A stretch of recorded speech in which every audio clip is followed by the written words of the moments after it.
Welcome back to Week in IT, your mostly weekly digest of the biggest headlines impacting the world of enterprise IT and development, as researched, written, and edited by the real live editors of Converge 360 and narrated by AI.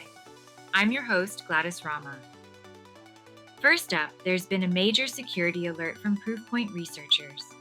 As we wrote on Redmond Mag, Proofpoint disclosed a widespread account takeover campaign, specifically targeting Microsoft Entra ID environments. This campaign has already hit more than 80,000 user accounts across 100 Microsoft Cloud tenants since 2024. What's particularly sneaky is the attackers are using an open source pen testing tool to automate their efforts. Once they gain access through techniques like password spraying, they abuse stolen OAuth tokens and Microsoft APIs tied to key services like Teams, Outlook, and OneDrive.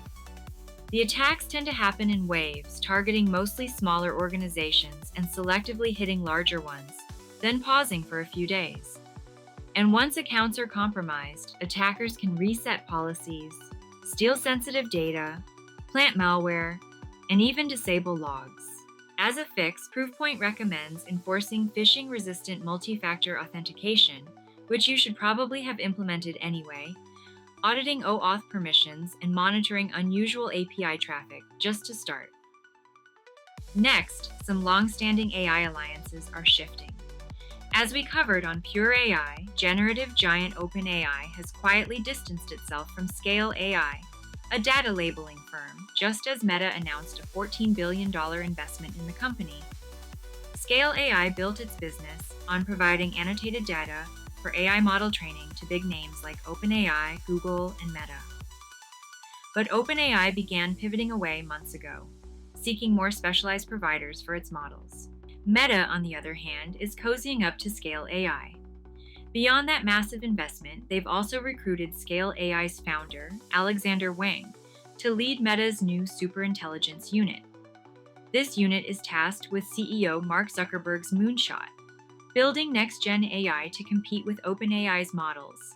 Meanwhile, Google, another Scale AI customer, has begun cutting ties, probably because it doesn't want to give a rival access to its training pipelines. This isn't just a vendor change, it reveals the increasingly zero-sum nature of AI's next phase, where control over human-labeled data supply chains is strategic. Moving on to virtualization and cloud review. VMware has officially shipped VMware Cloud Foundation 9, with the goal of unifying private and public cloud management under a single platform. VCF 9 is designed to integrate all of VMware's enterprise tools, allowing seamless management of hybrid and multi-cloud environments from one interface. Key features include a unified management interface that simplifies managing clusters, workloads, networking, and security, whether they're on-premises or in a public cloud.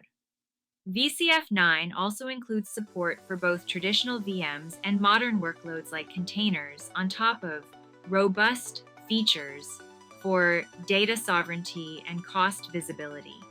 Good news for organizations in this economy. VMware is promising them near real-time insights into their cloud spending, helping them optimize costs and even move workloads based on budget considerations. Back to security. As we covered on AWS Insider, Amazon Web Services recently held its annual security event, Reinforce. Among the announcements, Amazon Guard Duty expanded its extended threat detection to Kubernetes clusters. AWS also introduced a major preview release of a much-improved security hub, designed to provide a centralized, risk-driven view of your AWS security posture. The revamped hub offers deeper integration with other AWS security tools and a redesigned dashboard to help customers prioritize critical issues.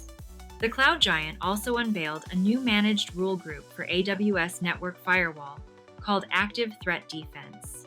There were many other security announcements from Reinforce, so check out our article for all the details. It'll be linked in the description box below, along with all the other news we're covering today. Finally, Microsoft is promising interesting things for the VSLive Developer Conference taking place at its Redmond headquarters in August. Mads Christensen, Microsoft's principal product manager for Visual Studio, is set to keynote and demonstrate, quote, workflows we've never shown publicly before. He'll be teaming up with the Visual Studio engineering team to bring fresh demos aimed at helping developers rethink building and debugging software. And because developers are in their vibe coding era, attendees can expect to get in-depth looks at Copilot Agent Mode and other AI advances, fresh from being announced at Microsoft Build in May. We have a great rundown of what to expect at this summer's VSLive event over on Visual Studio Magazine. Check that out, and don't forget to register too if you haven't already. You'll find the conference link below. And that's a wrap. Thanks for tuning in. Make sure to subscribe to the Converge 360 YouTube channel to get updates on all of our various podcasts, video interviews, virtual event recaps, the works. We stay busy here so you can stay informed. See you next time.